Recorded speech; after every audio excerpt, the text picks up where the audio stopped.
Difficulties there. Now we're going to take you back to my interview with Senator Richard Shelby, and as I was asking him about the status of negotiations on this debt ceiling, here is the senator. Negotiations continue. All the Republicans, including this senator, were at the White House with the president yesterday for a meeting an hour and a half.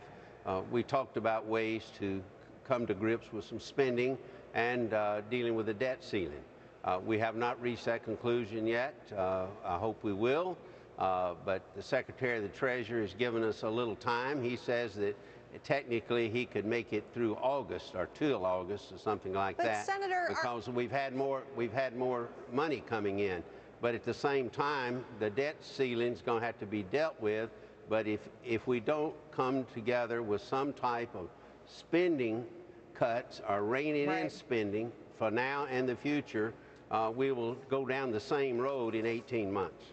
All right, 47% of Americans out there do not want to raise the debt ceiling. They want to leave it alone. What do you want to do? Well, I don't want to raise the debt ceiling just for the sake of raising it. I think that if we can get some massive cuts and some commitments for future cuts that are substantial in nature, that's one thing. I have never been a proponent to raise the debt ceiling. What you're doing, you're just saying, well, this is a credit card, a national credit card. We're going to pay it off. We're going to borrow more money. And then 18 months from now, you have the same problem. We've reached the point in critical mass that we have to deal with this situation. We can't kick the can down the road like we've been doing it. We shouldn't kick the can down the road. Well, sir, it sounds like you're opening the door, though, to raising that debt ceiling. You said we shouldn't do it just to do it. Clearly, people are going to raise the debt ceiling for a reason.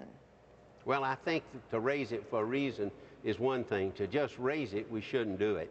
A lot of people think it's automatic, you know, that this is just a ratification of what our spending habits have been, which are horrible. But if we can make considerable headway in massive cuts for the future and now, I think that the debt ceiling will be raised. If it's not, I don't know what's going to happen. That's going to be part of the debate for the next few weeks, if not the next few months. Well, I got to tell you, I don't have a ton of confidence right now that any kind of agreement is going to be met here, and certainly it's not going to happen by Monday, is what you're saying, it seems to me. I don't think so. I think you're absolutely right. I don't believe it'll happen by Monday or Tuesday, but and it shouldn't happen at all until we come to grips with spending. Let's talk about Dodd-Frank for just a moment. This is something we've covered intensively on this show. We've been highly critical, frankly. And now a report today, medium-sized banks, what are called small banks from the view of some of the bankers here in New York City, are saying they're being held to a standard that they really shouldn't have to meet. The assets they need to have on site so high, it makes it difficult for them to operate. This is because of Dodd-Frank. Is this fair? I think that it's not fair. I think that the small and medium-sized banks that are not systemically risky to the economy have a real point here.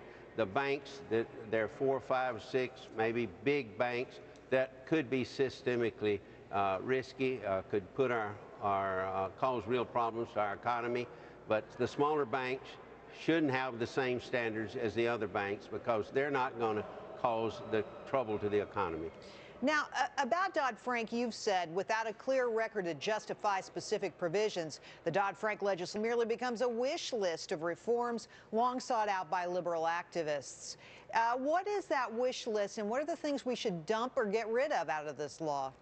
Well, first thing, we should improve the consumer agency. We could improve it in 3 ways. We could make it accountable to Congress, which it's not. That is the appropriation process.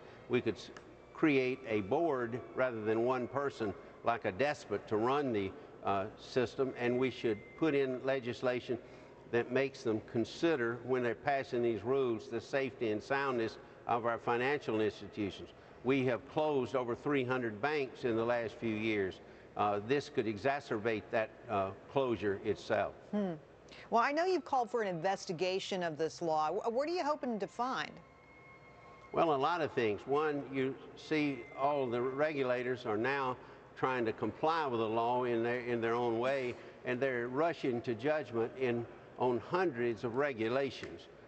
thousands of pages, a lot of ill thought out regulations. It's going to hamper our economy. It's not going to be good for creating jobs. It's going to curtail credit. It's going to do a lot of bad things, I think. I thought this was a bad piece of legislation when it passed. I know it is today. You've been against the nomination of Peter Diamond, somebody that the president has put forward. Why are you opposed to this person? I'm opposed to him because I don't believe he's fit for the job. He's a smart man. He's an academic. He's done very well there. He knows nothing about monetary policy. He's acknowledged that on the Fed. He knows he's never been around financial institutions. He might be fit for some cabinet job, but not to be a member of the Board of Governors of the Federal Reserve. Well, two different things. Well, so much to talk about with you. Thanks for coming on. I'm sure we can find more topics, so please, sir. I will, Gerri.